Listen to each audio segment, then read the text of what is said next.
How to remove pubic hair permanently. Home remedies for pubic hair removal. All natural home treatments are always best because it is extended long-lasting and may reduce your cost. Let's begin with the methods.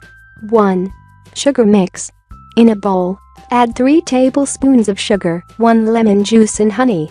Combine all these components together to make one application.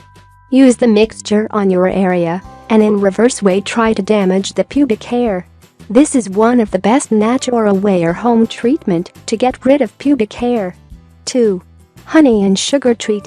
Take 2 tablespoons honey and 1 tablespoon sugar. Mix the substances together and make a creamy paste. Then use it to the area and let it completely dry. Then carefully rub it. Clean it off with regular water. 3. Egg and cornstarch. Take 1 egg, cornstarch, sugar. Now crack the egg white into a combining bowl. And mix in half a tablespoon of cornstarch and a tablespoon of sugar.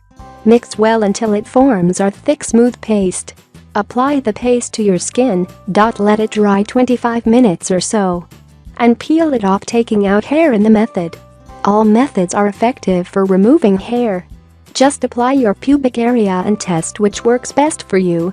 If you have any beauty-related question, then comment. If you like the video, give it a thumb up and share it with your friends. If you want more recipes and tips, subscribe to the channel and